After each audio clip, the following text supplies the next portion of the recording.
بسم اللہ الرحمن الرحیم۔ قتل حسین اصل میں مرگ یزید ہے۔ اسلام زندہ ہوتا ہے۔ ہر کربلا کے بعد کربلا کا واقعہ گزر جانے کے بعد یزید کو ہر طرف سے لعن طعن ہوئی اور ہر کوئی مظلوم حضرت حسین رضی اللہ تعالیٰ عنہ کے بے گناہ قتل عام پر ظالم یزید کو برا بھلا کہنے اور بولنے لگا اور ہر طرف سے امام زین العابدین اور سید زادیوں کی رہائی کے لیے آواز بلند ہونے لگی تو یزید نے امام سجاد کو بلایا اور پوچھا کہ میں قیدیوں کو رہا کرنا چاہتا ہوں، آپ اس بارے میں کیا چاہتے ہیں؟ امام سجاد نے فرمایا کہ میں شریک الحسین سے مشورہ کر کے بتاؤں گا۔ ناظرین، پھر حضرت امام سجاد نے حضرت زینب سے مشورہ کرنے کے بعد یزید سے کہا کہ ہماری کچھ شرائط ہیں، تو یزید نے امام سجاد سے کہا کہ اپنی شرائط بتائیں، تو امام سجاد نے یزید سے کہا کہ ہمارا لوٹا ہوا مال واپس کریں، ہمارے شہید افراد کے مبارک سر ہمارے حوالے کریں۔ ناظرین، یزید نے تمام شرطیں مان لیں، لیکن جب یزید کی بہن امالہ کو اس معاہدے کا علم ہوا تو شیطان صفت عورت غصے سے لال ہو گئی اور کہا کہ قیدیوں کی شرطوں پر معاہدہ کیسے ممکن ہے؟ ناظرین، اس عورت نے تمام اہل شام کو عورتوں کو اپنے محل میں جمع کیا اور حضرت زینب اور تمام سیدزادیوں کو بھی اپنے محل میں بلوایا۔ ناظرین، یزید کی بہن امالہ نے کھڑے ہو کر تمام شام کی عورتوں کے سامنے تکبرانہ انداز میں حضرت زینب کو مخاطب کر کے کہا کہ اس محل کی دیواریں آسمان تک پہنچی ہوئی ہیں اور اس کا مالک عزت مآل یزید ہے، جس کی حکومت مشرق سے مغرب تک پھیلی ہوئی ہے، اس کے خزانے چاندی ہیرے جواہرات سے بھرے ہیں اور جس پر اللہ بھی راضی ہے، تبھی تو تم پر یزید کو فتح ملی ہے۔ اس کے بعد شام کی عورتوں کی طرف سے دیکھ کر اس نے حضرت زینب سے کہا کہ تم بتاؤ تم کون ہو؟ اس پر حضرت زینب نے جلال بھرے لہجے میں کہا، میں نے تیری بات سن لی، مگر تو نے ابھی تک میرا مکمل تعارف نہیں پایا، لیکن تمہارا تعارف یہی ہے کہ تم حسین کے قاتل یزید کی بہن ہو۔ میرے بھائی نے ہی نبی کریم صلی اللہ علیہ وآلہ وسلم کے خاندان کی عورتوں کو ناحق اسیر بنایا اور تم بھی باعزت ہونے کا دعویٰ کرتی ہو۔ تم جس بھائی کی مشرق و مغرب تک حکومت پر اترا رہی ہو، سن لو، میرے رب کی حکومت پوری کائنات پر ہے۔ تم نے سچائی تو سن لی، لیکن میرے جد امجد پوری کائنات کے مالک و خالق کے محبوب ترین نبی کریم صلی اللہ علیہ وآلہ وسلم ہیں۔ ناظرین، حضرت زینب نے اس ملعون عورت کو مزید کہا کہ تم جس دولت پر اترا رہی ہو، میرے خدا کے سامنے نبی کریم صلی اللہ علیہ وآلہ وسلم کے گھرانے کے ایک فرد کے ایک سجدے کے برابر بھی نہیں، جو کہ خود دنیا کے تمام خزانوں کا مالک ہے، اور یہ محل جس پر تم فخر کر رہے ہو، رب کائنات جلد ہی اس کو مٹی کا ڈھیر بنا دے گا۔ اس کے بعد حضرت زینب رضی اللہ تعالیٰ عنہا نے آسمان کی طرف ہاتھ اٹھا کر اللہ پاک سے دعا کی، اے رب کائنات، ہم تجھ سے راضی ہیں، تو بھی ہم سے راضی ہو جا۔ اس کے بعد محل میں موجود تمام شامی عورتوں نے حضرت زینب کے حق میں آواز بلند کی اور حضرت زینب نے یزید کی بہن کو کہا، اب بتا، ہم قیدی ہو کر بھی جیت گئے اور تم جیت کر بھی ہار گئے۔ اس کے بعد اہل بیت کے تمام لوگ شان و شوکت سے محل سے روانہ ہوئے۔ دوسری روایت میں ہے کہ یزید نے اپنی اسی بہن امالہ، جس کا نام امالہ تھا، اس سے شادی کرنے کے لیے اسلام کے اصولوں پر تبدیلی کرنے کی کوشش کی، جس کی مخالفت پر اس نے حضرت حسین رضی اللہ تعالیٰ عنہ کے قتل کو جائز قرار دینے کے لیے 70 علماء دین سے فتوے لے کر حضرت حسین کو کربلا میں شہید کروایا۔ ناظرین، یہ قصہ تاریخ کا ایک باب ہے۔ اس قصے میں کتنی صداقت ہے اللہ ہی بہتر جانتا ہے۔ آئیے اب مستند روایات سے یہ جاننے کی کوشش کرتے ہیں کہ حضرت حسین رضی اللہ تعالیٰ عنہ نے یزید کی بیعت کیوں نہیں کی تھی۔ حضرت حسین رضی اللہ تعالیٰ عنہ نے اس ثابت قدمی کی مثال دکھائی کہ آپ کو ڈرایا دھمکایا گیا، آپ اور آپ کے ساتھیوں کو کئی دنوں تک بھوکا رکھا گیا، پیاسا رکھا گیا، حتیٰ کہ آپ اور آپ کے تقریباً تمام تر خاندان اور ساتھیوں کو بے دردی سے شہید کیا گیا، مگر آپ نے باطل کے ساتھ کسی مداہنت سے کام نہیں لیا اور نہ یزید کی بیعت کے لیے راضی ہوئے۔ سوال یہ ہے کہ یہ سب مشکلات، تکالیف اور قربانی انہوں نے کس مقصد کے لیے دی؟ کیا آپ تھوڑی مداحنت، نرمی اور سمجھوتا کر لیتے تو اچھا نہ ہوتا؟ یہ خیال عموماً لوگوں کے ذہن میں پیدا ہوتا ہے۔ آئیے اس سوال پر بات کرتے ہیں۔ کچھ لوگوں کا خیال ہے کہ حضرت حسین رضی اللہ تعالیٰ عنہ اپنی خلافت قائم کرنا چاہتے تھے، اس لیے یزیدی فوج سے جا ٹکرائے۔ یہ درست ہے کہ انہیں کوفہ اور دیگر علاقوں سے بلاوے آئے تھے کہ آپ آئیں تاکہ آپ کو خلیفہ منتخب کیا جا سکے۔ انہیں وسیع عوامی حمایت کا وعدہ کیا گیا۔ بزرگوں نے آپ کو سمجھایا بھی کہ یہ دھوکہ لگتا ہے، مگر آپ نے جانے کا قصد کر لیا تو خاندان کے اکثر مرد و خواتین بچوں سمیت آپ کے ساتھ عازمی سفر ہو گئے۔ تاہم حکومت سے لڑنا آپ کے پیش نظر ہوتا تو آپ مناسب جنگی تیاری کر کے اور عورتوں بچوں کو ساتھ ہی نہ لے جاتے۔ جلدی سے وہاں پہنچے، پر جب حضرت حسین رضی اللہ تعالیٰ عنہ کو پتہ چلا کہ حکومت کے ظلم و ستم کے خوف یا لالچ دیے جانے کے باعث لوگ آپ کا ساتھ دینے سے پہلو دہی کر رہے تھے تو آپ نے واپسی کا ارادہ کیا۔ تاہم آپ کو واپس آنے کی اجازت کو اس بات سے مشروط کیا گیا کہ آپ یزید کی بیعت کر لیں، مگر آپ ایسا کرنے سے متعمل تھے۔ آپ نے مذاکرات کارواں کو یقین دلانے کی کوشش کی کہ میرا حکومت سے لڑنے کا یا حکومت حاصل کرنے کا یا آئندہ بغاوت کرنے کا کوئی ارادہ نہیں، مگر وہ نہ مانے۔ کہا جاتا ہے یزید کا خود حضرت حسین رضی اللہ تعالیٰ عنہ اور ان کے ساتھی کو قتل کرنے کا ارادہ نہیں تھا، مگر ان کے سپہ سالار خود کو شاہ سے زیادہ شاہ کے وفادار ثابت کرنے کی کوشش کر رہے تھے، اس لیے انہوں نے صلح کی کوششیں ناکام بنائیں اور بالآخر امام حسین رضی اللہ تعالیٰ عنہ کا سر تن سے جدا اور ان کے ساتھیوں کو خون میں نہلا دیا۔ جب یزید کو امام کا سر پیش کیا گیا تو کہا جاتا ہے کہ انہوں نے آپ کے قتل پر دکھ کا اظہار کیا، لیکن دوسری طرف سے یہ بھی حقیقت ہے کہ یزید نے امام اور ان کے ساتھیوں کے قتل عام میں ملوث اپنے کسی عامل کے خلاف کوئی کارروائی کی ہی نہیں، نہ ہی انہیں کوئی سزا دی، بلکہ وہ اسی طرح سے اپنے عہدوں پر باقی اور ان کے معتمد رہے جس طرح قتل امام سے پہلے تھے۔ دراصل اسی وقت جو حکومت قائم تھی وہ لوگوں کی آزاد مرضی سے منتخب نہیں ہوئی تھی، بلکہ ایک موروثی بادشاہت تھی جو لوگوں کی اپنی بیعت پر مجبور کر رہی تھی۔ اس طرح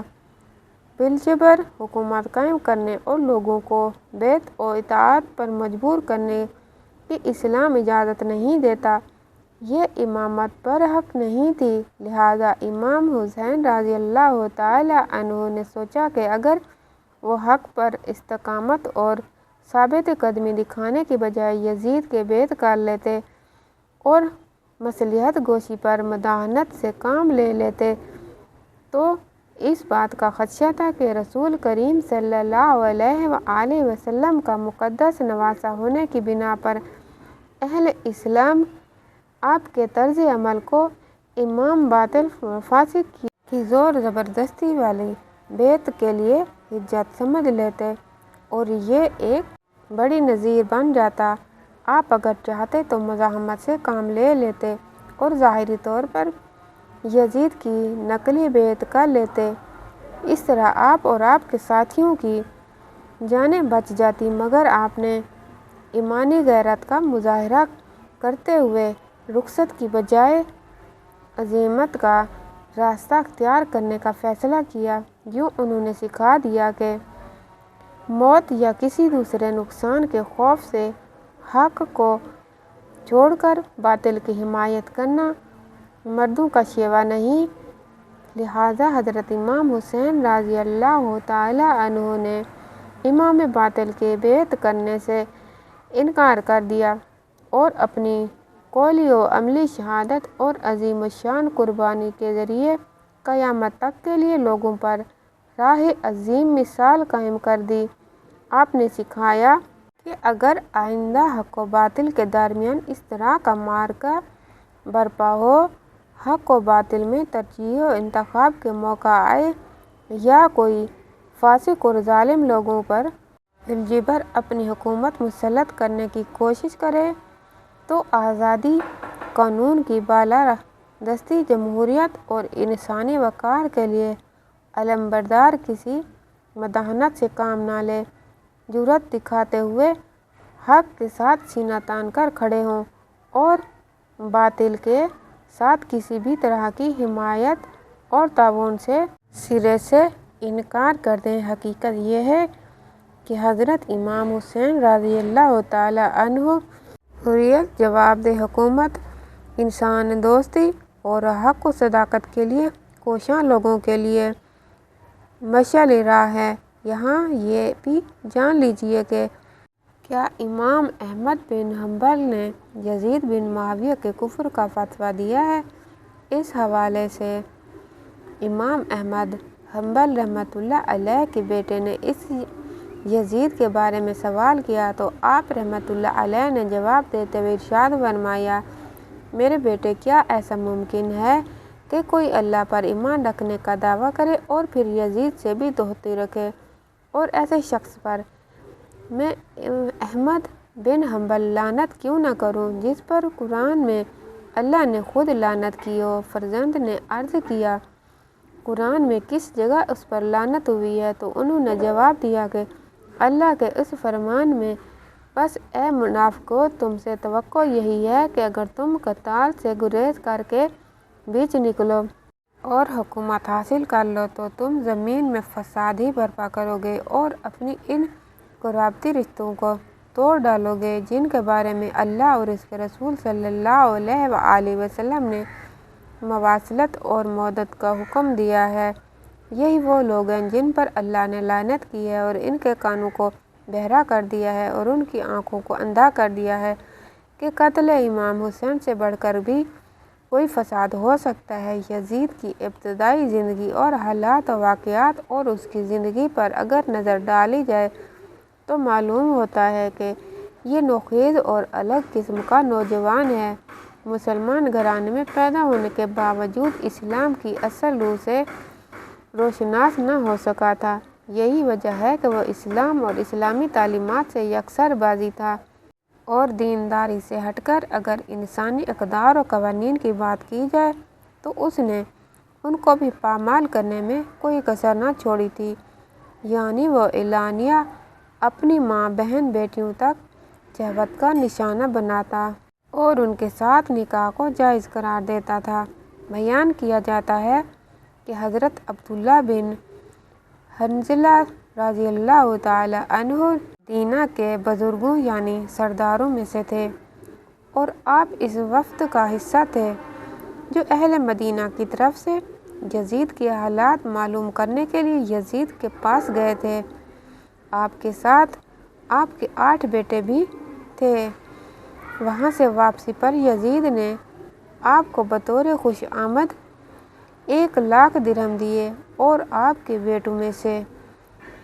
ہر ایک کو 10,000 درہم دیے۔ اس کے علاوہ انہیں سواریاں اور خلعتیں بھی دیں۔ جب حضرت